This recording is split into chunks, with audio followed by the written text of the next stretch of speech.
બધા મજામાં છો? સ્વાગત છે તમારું અમારી ચેનલ હર્ષુક ચાવડામાં. અને કેમ છો બધા મજામાં? જય માતાજી, જય સોમનાથ બધાને.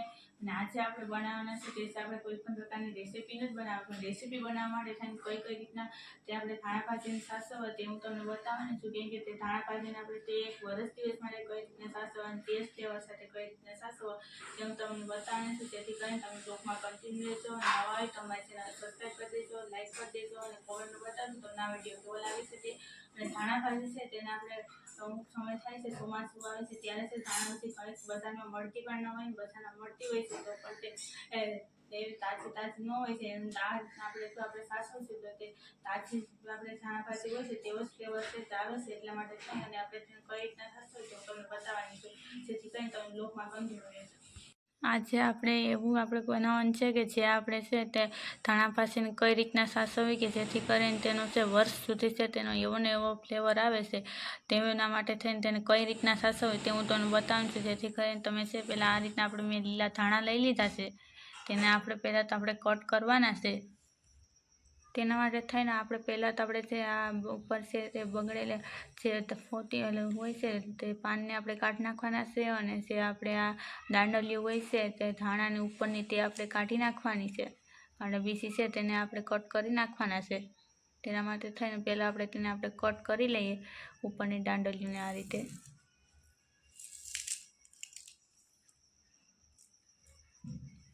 હવે તેને આપણે તેમાં સમારી લેવાના છે ધાણાને. તેને આપણે આ રીતના આપણે છે તે સરીની મદદથી છે તેને આપણે કટ કરી લેવાનું છે ધાણા ભાજીને. કેમ કે તેને આપણે જે કૂણા દાંડલા હોય છે તેને આપણે સમારી નાખવાના છે. કેમ કે તેનો ફ્લેવર છે તે એકદમ સારો જ આવે છે વર્ષ સુધી પણ. એટલા માટે થઈને આપણે તેને આ રીતના આપણે ધાણા ભાજી છે તેને આપણે સમારી લઈએ. હવે મેં આ રીતના ધાણા છે તે સમારી લીધા છે.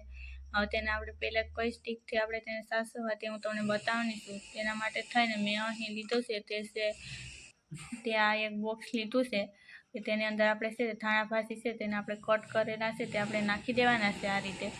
જેથી કરીને છે તે આ રીતના તમે સ્ટોર કરીને રાખો છો તો પણ છે તે બગડતા નથી. એટલા માટે થઈ અને આપણે આ રીતના આપણે સ્ટોર કરીને પણ તમે આ રીતે તમે છે તમે અઠવાડિયું 15 દિવસ સુધી તમે આ રીતના પેક કરીને તમે રાખી શકો છો. તો પણ તે એવી જ રીતના ફ્લેવર સાથે અને તેવા જ આપણે તાજી જે ધાણા ભાજી હોય છે તેવા જ આપણે આ રીતના રહેશે આપણે બોક્સમાં પેક કરીને રાખીએ છીએ. તો હવે આપણે બીજી સ્ટીકથી હું તમને બતાવવાની છે કઈ રીતના છે તો આપણે બીજી સ્ટીકથી તેને સાસવવા ધાણા ભાજીને તે.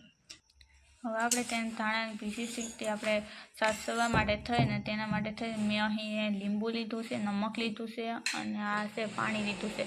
હવે તેને આપણે પહેલાં તો આપણે છે તે આ મિક્સર જારની અંદર આપણે પહેલાં ધાણા ભાજી છે તે નાખી દેવાના છે.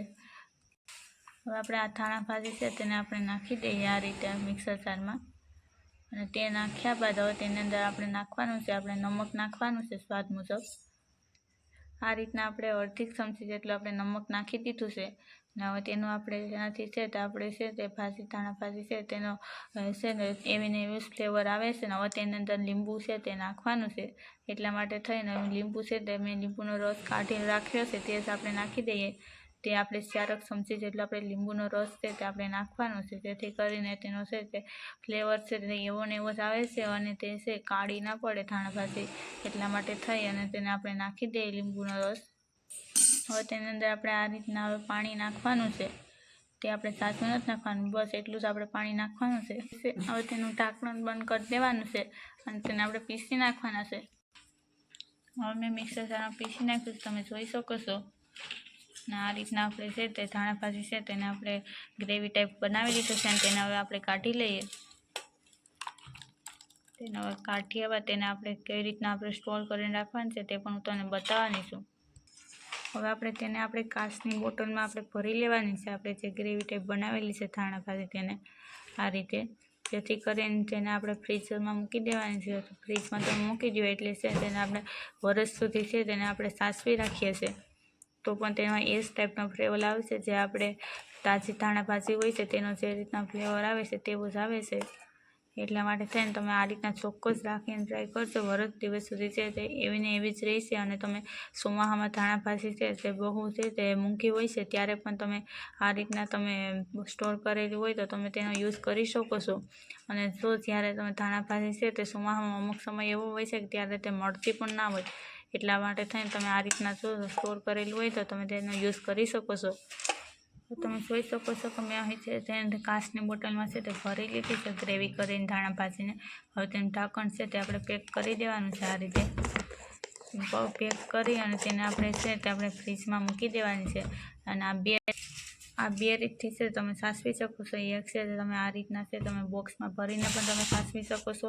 અને આ છે તે તમે છે તેને આપણે કાચની બોટલમાં ભરીને તમે સાચવી શકો છો. જે તમે કાચની બોટલમાં ભરીને સાચવો છો તે વરસ દિવસ સુધી છે તે બગડતી નથી. તેવો ને તેવો જ આપણે ફ્લેવર આવે છે ધાણા ભાજીનો. તે ક્યારેય પણ તમે યુઝ કરી શકો છો. જ્યારે તમારે કોઈ પણ પ્રકારના કોઈ બજારમાં લેવા જતા કંટાળો આવતો હોય ત્યારે પણ તમે આ રીતના ધાણા ભાજી છે તે સ્ટોર કરેલી હોય તો તમે નાખી શકો છો.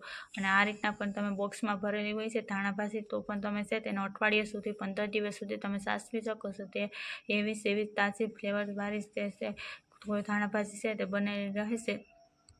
અને તમને આ વિડીયો છે તે કેવો લાગે છે તે અમને કોમેન્ટમાં બતાવજો. અને આ રીતના તમે ચોક્કસ એક વખત ટ્રાય કરજો. અને બેલ આઇકનને જરૂરથી ક્લિક કરી દેજો. અને તમે હજી સુધી અમારી ચેનલ સબસ્ક્રાઈબ ના કરી હોય તો કરી દેજો.